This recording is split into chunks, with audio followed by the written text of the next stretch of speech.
కుక్కతోక వంకరాన్ని నిరూపించింది రేవంత్ సర్కార్. హెచ్సియు వ్యవహారంపై దేశమంతా కన్నెర్ర చేసి నిప్పులు కురిపించిన రేవంత్ ప్రభుత్వానికి ఆవగింజంత సిగ్గు కూడా రాలేదు.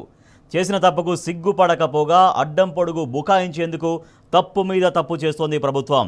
మరోసారి ఏకంగా సుప్రీంకోర్టునే తప్పుపట్టేలా ఈ రాష్ట్ర ప్రభుత్వం వ్యవహరిస్తోంది. హైకోర్టు రిజిస్ట్రార్ సుప్రీంకోర్టుకు సమర్పించిన ఆధారాలు కూడా ఫేక్ అంటూ సర్కారు విడుదల చేసిన ప్రెస్ నోట్లో అడ్డగోలు వాదన చేసింది. హెచ్సియులో బుల్డోజర్లు విధ్వంసం సృష్టిస్తుంటే భయంతో నెమళ్లు చేసిన ఆర్తనాదాలు కూడా ఫేక్ అంటోంది ప్రభుత్వం. నెమళ్లు ఏడ్చినట్టుగా ఆడియోలు, బుల్డోజర్లు ఢీకొని జింకలు గాయపడి పరుగులు తీస్తున్నట్టుగా ఫేక్ ఫోటోలు, ఫేక్ వీడియోలు తయారు చేశారంటూ నోటికొచ్చినట్లు బుకాయిస్తోంది రేవంత్ సర్కార్. హైదరాబాద్ యూనివర్సిటీ భూముల్ని లాక్కున్నట్లుగా సోషల్ మీడియా నెట్వర్క్ కృత్రిమ వివాదం సృష్టించిందంటూ అర్థం లేని వాదనలు చేస్తోంది ఈ ప్రభుత్వం. అంతేకాకుండా హెచ్సియు ఉద్యమాన్ని ఇండో పాకిస్తాన్, ఇండో చైనా సరిహద్దు వివాదాలతో ముడిపెడుతూ మరిన్ని మంటలు రాజేసే కుట్రలు చేస్తోంది రేవంత్ సర్కార్.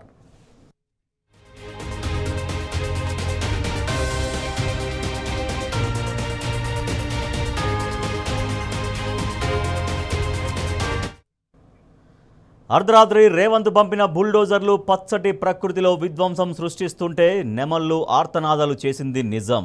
యుద్ధ భూమిలో చిక్కుకున్న పసిపిల్లల్లా ప్రాణభయంతో కేకలు పెట్టింది వాస్తవం. ఆ దృశ్యాలను చూసి దేశమే కన్నీరు పెట్టింది. మూగ జీవాల వేదన వీడియోలు చూసిన ప్రతి మనిషి గుండె బాధతో బరువెక్కింది. చెంగు చెంగున ఎగిరే జింక పిల్లలు బుల్డోజర్ల ఇనుప పాదాల కింద రెండు ముక్కలైతే ప్రతి ఒక్కరి మనసు విలవిల్లాడిపోయింది. ఈ మొత్తం వ్యవహారంలో కనీసం అయ్యో పాపం అనని వాళ్ళెవరైనా ఉన్నారంటే అది కాంగ్రెస్ నాయకులు మాత్రమే. నోరు లేని మూగ ప్రాణుల ఆవేదన చూసైనా ఆ బండ గుండెలు కరగలేదు. కనీసం అయ్యో పాపం అనలేదు.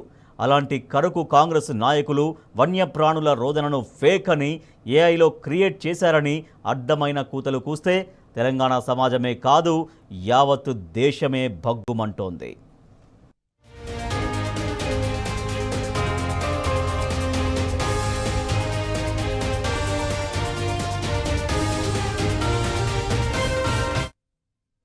అన్న అట్లా కుక్కలు వస్తున్నాయి. కుక్కలు వచ్చేటప్పుడు చూసి దాని వెంబడి పడితే ఇగో ఇది సిచ్యువేషన్. ఇక్కడ మేము నిన్న మొన్న 10 రోజుల నుంచి ప్రొటెస్ట్ చేస్తున్నాము. ఇట్లాంటివి అవుతాయని భయపడి ప్రొటెస్ట్ చేస్తున్నాం. వాడు కూడా సన్యాసిని అంటున్నాడు, అక్కడ జింకల్లో ఏం లేవని. ఇది రెండోది, నిన్నటికి ఈరోజు రెండోది వచ్చింది. ఇది ఆ మాత్రం సెన్స్ లేకుండా మాట్లాడతారు ఏందన్న. మాకు తెలియదు, మేము 10-11 సంవత్సరాలు జీరో క్యాంపస్లో ఉంటున్నాం. ఈ పాపం ఓంది అడ్మినిస్ట్రేషన్ లేక పాలకులదా? లేదా ఎంతనా 2 నెలలు కూడా ఉండదు. అది చూడు ఎంత చిన్న పిల్ల. చంపిరు దీని డీఫారెస్టేషన్ చేసి దీన్ని చంపిరు.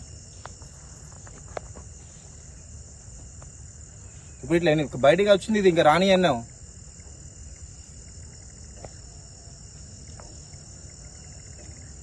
అందుకే మేము మొన్న నుంచి మొత్తుకున్నాం.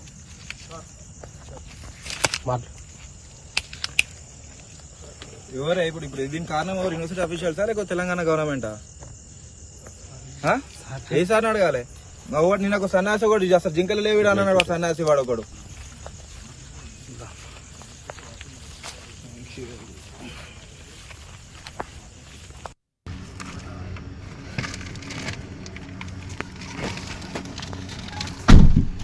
హైదరాబాద్ సెంట్రల్ యూనివర్సిటీలో కుక్కల దాడిలో చనిపోయిన జింక. డిఫారెస్టేషన్ చేయొద్దు అని చెప్తున్నా కానీ వినకుండా 60-70 బుల్డోజర్లను పంపి డిఫారెస్టేషన్ చేసి వన్యపాలన ఈ స్థితికి తీసుకొచ్చిన పాలకుల వర్గం. నిన్ననేమో ఒక జింక చనిపోయింది, మళ్ళీ ఇప్పుడు ఇంకో జింక. ఇట్లా ఎన్ని బలి అవ్వాలి మీ పాలనలో? సో అది హైదరాబాద్ సెంట్రల్ యూనివర్సిటీలో జీవ కారుణ్యం ఎట్లా దెబ్బతింటుంది, జీవ వైవిధ్యం ఎట్లా దెబ్బతింటుంది అనే దానికి ఆ వీడియో మరోసారి సాక్ష్యంగా నిలుస్తుంది. ఇప్పటికే నిన్న ఒక జింక మృత్యువాత పడగా ఇవాళ మరో జింక ఏకంగా 2 ముక్కలైపోయిన పరిస్థితి. అంటే కుక్కల దాడిలో ఆ జింక ప్రాణాలు కోల్పోయింది. అయితే వీటిని కూడా, ఈ ప్రాణాలు కోల్పోయినటువంటి వాటిని కూడా అబద్ధాలంటూ కొట్టిపాడేస్తుంది ప్రభుత్వం. సో దానికి ప్రభుత్వానికి సమాధానంగా మనం ఇక్కడ క్లిప్పింగ్లో కూడా చూస్తున్నాం. అక్కడ ద హిందూ పేపర్, అది ఇవాల్టిది ఏప్రిల్ 5 సాటర్డే, అంటే ఇవాళ శనివారం రోజు ఇవాళ పేపర్ది, అంటే ఇవాళ పేపర్ ఇవాళ జరిగింది అని చెప్పడం కోసం సాక్ష్యంగా పేపర్ పెట్టి మరీ వీడియో తీయాల్సినటువంటి పరిస్థితి. సో అది జింక 2 ముక్కలైంది. సో మనం దానిని టీ న్యూస్ స్క్రీన్ పైన చూపించకూడదు, అంటే అట్లా చూపించకూడదు కాబట్టి బ్లర్ రేసి చూపిస్తున్నాం ఆ జింక 2 ముక్కలైనటువంటి దారుణమైనటువంటి పరిస్థితిని. మా ఇన్పుట్ ఎడిటర్ సూరజ్ మరింత సమాచారం అందిస్తారు. సూరజ్, ఇప్పటికే ప్రభుత్వం కనీసం అట్లీస్ట్ గిల్టీ కూడా ఫీల్ కాని పరిస్థితి. సో మళ్ళీ ఏఐ వీడియోలు అనడం, రకరకాలుగా అది ఫేక్ ప్రచారాన్ని మాట్లాడడం చూస్తున్నాం. అట్ ద సేమ్ టైం ఆ వీడియోలో చూస్తున్నాం మనం జింక 2 ముక్కలైనటువంటి పరిస్థితి. రాజేష్, కాబట్టిన కుందేలకు 3 కాళ్ళు అన్న చందంగా ఉన్నది పాలక తీరు అన్నది విమర్శ చాలా పెద్ద ఎత్తున వినిపిస్తోంది. ఎందుకంటే ఇవాళ ముఖ్యమంత్రి రేవంత్ రెడ్డి దగ్గర ఈ హైదరాబాద్ సెంట్రల్ యూనివర్సిటీ భూముల వ్యవహారానికి సంబంధించి సచివాలయంలో ఒక సమీక్షా సమావేశం జరిగింది. ఈ సమీక్షా సమావేశంలో అన్ని శాఖలకు సంబంధించిన, అంటే ప్రధానంగా ఇందుకు సంబంధించిన శాఖలకు సంబంధించిన ఉన్నతాధికారులంతా కూడా పాల్గొనడం జరిగింది. ఈ సమీక్షా సమావేశం తర్వాత ఒక ప్రెస్ నోట్ ను అధికారికంగా సీఎంఓ విడుదల చేయడం జరిగింది.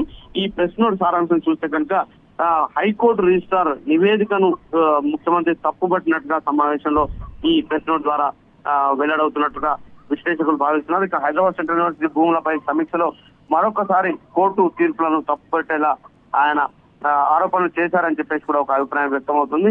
హైదరాబాద్ సెంట్రల్ యూనివర్సిటీ భూములు, అక్కడ ఉన్న జంతువులకు సంబంధించిన వీడియోలన్నీ కూడా ఫేక్ అని చెప్పేసి కూడా రేవంత్ రెడ్డి వ్యాఖ్యలు చేసినట్టుగా కూడా ఈ ప్రెస్ నోట్ ద్వారా వెల్లడవుతుందని చెప్పేసి విశ్లేషకులు భావిస్తున్నారు. క్షేత్రస్థాయిలో స్వయంగా పర్యటించి నివేదిక ఇచ్చిన హైకోర్టు రిజిస్ట్రార్ రిపోర్ట్ పైన కూడా ముఖ్యమంత్రి రేవంత్ రెడ్డి అనుమానాలు వ్యక్తం చేయడం పూర్తిగా విచారకరం అని చెప్పేసి కూడా ఒక అభిప్రాయం వ్యక్తం అవుతుంది. హైదరాబాద్ సెంట్రల్ యూనివర్సిటీ భూముల సమస్యపై జాతీయ స్థాయిలో చర్చలు జరుగుతున్న నేపథ్యంలో ముఖ్యమంత్రి ఇట్లా రివర్స్ స్టాండ్ తీసుకున్నారని చెప్పేసి కూడా ఒక వాదన వినిపిస్తుంది. అసలు బుల్డోజర్లు కూడా ఆర్టిఫిషియల్ ఇంటెలిజెన్స్ సృష్టి అన్నట్టుగా ఆయన మాటలు ఉన్నాయని చెప్పేసి కూడా భావనలు వ్యక్తం అవుతున్నాయి. అంటే బుల్డోజర్లను దించింది ఎవరు? అంత పెద్ద ఎత్తున రాత్రి బుల్డోజర్లను దించి అడవిలో చెట్లను కొట్టేసి నరికింది ఎవరు? జంతుజాలాన్ని పారద్రోలింది ఎవరు అనే ఒక చర్చ ఈ తాజాగా తెరపైకి వస్తున్న పరిస్థితి. అంటే తప్పంతా కూడా ప్రభుత్వం వైపు నుంచి ఉంటే దానికి సంబంధించిన నిందారోపణ మరోవైపు చేస్తున్న పరిస్థితి. రైట్ సూరజ్, కుక్కల దాడిలో జింకలు 2 నిన్న ఒకటి ఇవాళ ఒకటి మృత్యువాత పడ్డాయి. సో అవన్నీ చాలా క్లియర్గా ఇట్లా మళ్ళీ ఫేక్ ప్రచారం అంటారని చెప్పి విద్యార్థులు ఏం చేస్తున్నారంటే ద హిందూ పేపర్ ఇవాళ డేట్తో పేపర్తో కూడా వాళ్ళు చూపిస్తున్నారు. అంటే ఇంత జరిగింది జింకల అరుపులు లేదంటే నెమళ్ళ అరుపులు అదొకటి నిజం కాదనేది ఎట్లా అంటుందో అర్థం కాని పరిస్థితి. ఇప్పుడు ఇంత కళ్ళ ముందే కనబడుతున్న ఏం జరుగుతుంది అనేది. సో దాన్ని ఇంకా నెమళ్ళ అరుపులు అది ఫేక్, బుల్డోజర్ సౌండ్ ఫేకు, ఆర్తనాదాలు ఫేక్ అని ప్రభుత్వం మాట్లాడడంలో నేను అర్థం ఉందా? అంటే మొండిగా ప్రభుత్వం వ్యవహరిస్తోంది, మొండి వైఖరిని ప్రవేశిస్తుంది. నిజాలను కూడా గుర్తించలేని పరిస్థితికి ప్రభుత్వం దిగజారిపోయిందనే అభిప్రాయం మాత్రం చాలా స్పష్టంగా వ్యక్తమవుతుంది. ఎందుకంటే కళ్ళకు కట్టినట్టుగా సాక్ష్యాలు కనిపిస్తున్నా కానీ ప్రభుత్వం వాటన్నిటిని కూడా ఆర్టిఫిషియల్ ఇంటెలిజెన్స్ గా కొట్టివేయడం, హెచ్యూ భూములపైన స్పందించిన సెలబ్రిటీలు, పర్యావరణవేత్తల అభిప్రాయాలు కూడా తప్పన్నట్టుగా ఆయన వ్యాఖ్యానించడం, వీటన్నిటికీ సంబంధించిన విశ్లేషణ కూడా జోరుగా మేధావర్గాల్లో సాగుతుంది. సామాన్య ప్రజల్లో, విద్యార్థి లోకంలో కూడా ఈ చర్చ జోరుగా సాగుతున్న పరిస్థితి కనిపిస్తోంది. అయితే ఎవరైతే ఈ అంశంపైన స్పందిస్తున్నారో వాళ్ళపైన బెదిరింపు ధోరణితో ప్రభుత్వం వ్యవహరిస్తుందని చెప్పేసి కూడా పెద్ద ఎత్తున ఆరోపణలు వినిపిస్తున్న పరిస్థితి. ఇక ఈ సంఘటన అంటే మోకాలకి బోర్డు గిండుకు లెంక పెట్టిన చందంగా ఇవాళ ఏదైతే ఈ ఆర్టిఫిషియల్ ఇంటెలిజెన్స్ కు సంబంధించిన స్టాండ్ పైన నిలబడడానికి ప్రభుత్వం ఏకంగా దేశాల మధ్య యుద్ధాల గురించి ప్రస్తావించడం ఒక పెద్ద చర్చనీయాంశంగా మారిందని చెప్పాల్సి ఉంటుంది. ఇలాంటి ఆర్టిఫిషియల్ ఇంటెలిజెన్స్ వీడియోలు కానీ ఫోటోల ద్వారా దేశాల మధ్య కూడా చిచ్చు రేపి యుద్ధాలకు పురిగొల్పే అవకాశాలు ఉంటాయని చెప్పేసి ఇవాళ జరిగిన సమీక్షా సమావేశంలో ముఖ్యమంత్రి రేవంత్ రెడ్డి అభిప్రాయపడ్డట్టుగా ఒక మీడియాకు సంబంధించిన ఒక బులెటిన్ లో సీఎంఓ ప్రత్యక్ష సాక్షాత్తు వెల్లడించడం పట్ల కూడా పెద్ద ఎత్తున చర్చ జరుగుతుంది. అసలు మోకాలకి బోర్డుగుండికి లెంక పెట్టిన చందంగా ఉంది. వాస్తవానికి బుల్డోజర్లను హెచ్యూకు పంపింది ఎవరు? రాత్రికి రాత్రి చెట్లు కొట్టేయించింది ఎవరు? వన్యప్రాణుల స్వేచ్ఛకు హాని కలిగించింది ఎవరు? వన్యప్రాణుల ప్రాణాలు పోయేలా వ్యవహరించింది ఎవరు? విద్యార్థుల పైన లాఠీ చార్జ్ చేసింది ఎవరు? అసలు ఈ మొత్తం వ్యవహారంలో వివాదాస్పదంగా వ్యవహరించింది ఎవరు?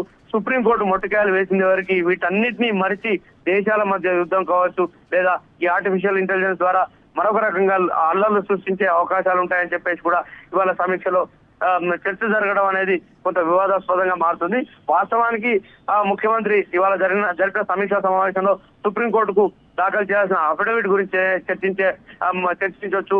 అలాగే ఏదైతే ఎకో పార్క్ అంటున్నారో, ఎకో పార్క్ కు సంబంధించిన విధి విధానాలు దాన్ని ఎట్లా ముందుకు తీసుకెళ్లాలన్న దానికి సంబంధించి అధికారులతో ఒక ప్రోగ్రెసివ్ అప్రోచ్ తో ఇవాళ సమీక్షా సమావేశం ఎస్ సూరజ్, అంటే మీరు జరగాల్సి అన్నట్టు జరుగుతున్నటువంటి పరిణామాల గురించి డెఫినెట్గా దాన్ని వాటి గురించి మాట్లాడుకోవచ్చు. కానీ మళ్ళీ ఏఐ వీడియోలని ఫేక్ వీడియోలు అనేది ప్రచారం చేస్తున్నారనేది మళ్ళీ ప్రభుత్వ వైఖరిని తమకు తాముగా సమర్థించుకోవడం అనేది ముమ్మాటికి తప్పనేది ఒకటైతే, ఇప్పుడు 2 జింకలు ప్రాణాలు కోల్పోయాయి, అంటే వన్యప్రాణులు మూగజీవులు ప్రాణాలు కోల్పోయాయి. మరి అట్లీస్ట్ వీటి గురించి అయినా కూడా ప్రభుత్వం రియాక్ట్ కావాల్సినటువంటి అవసరం ఉంటుంది. కానీ ఈ విషయాన్ని ఎక్కడ మాట్లాడని పరిస్థితి, 2 మృత్యువాత పడ్డటువంటి జింకలు. సో దీనికి కూడా మళ్ళీ ఏమన్నా వేరే భాష్యం చెప్తారేమో అన్నటువంటి అనుమానాలు కూడా వస్తూ ఉన్నాయి.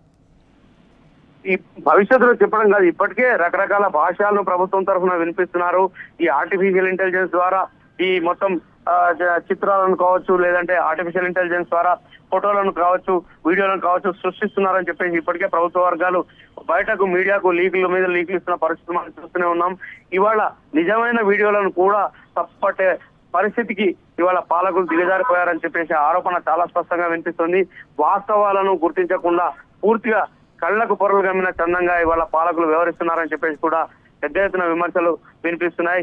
ఈ నేపథ్యంలోనే, ఈ కోణంలోనే అసలు ఇవాళ జరగాల్సిన సమీక్షా సమావేశం అంతా కూడా ఒక ప్రోగ్రెసివ్ మెథడాలజీలో జరగాల్సి ఉంది. సుప్రీంకోర్టుకు ఎలాంటి అఫిడవిట్ దాఖలు చేయాలి, లేదా ఎకో పార్కు అక్కడ ఏర్పాటు చేస్తామని చెప్పేసి ప్రభుత్వమే ప్రకటించింది. ఆ క్రమంలో ఎలాంటి చర్యలు తీసుకోవాల్సి ఉంటుంది, ఇట్లాంటి అంశాలపైన చర్చించాల్సింది పోయి ఇట్లా విధ్వంసాలు జరిగే అవకాశాలు ఉంటాయి, లేదా 2 దేశాల మధ్య యుద్ధాలు జరిగే అవకాశాలు ఉంటాయి, లేదా చార్మినార్ కూలిపోయిందని చెప్పేసి ఒక ప్రచారం ఆర్టిఫిషియల్ ఇంటెలిజెన్స్ ద్వారా చేసి, అంటే ఒక ప్రజల్లో లేని ఒక ఆలోచన విధానాన్ని ఇవాళ ప్రభుత్వమే స్వయంగా కల్పించే ప్రయత్నాలు చేస్తుందేమో అన్న అనుమానాలు సాగించే విధంగా ఇవాళ సమీక్ష జరిగిందని చెప్పేసి కూడా ప్రెస్ నోట్ ను చదివిన విశ్లేషకులు భావిస్తున్న పరిస్థితి కనిపిస్తోంది. Rajesh, right, thank you Suraj.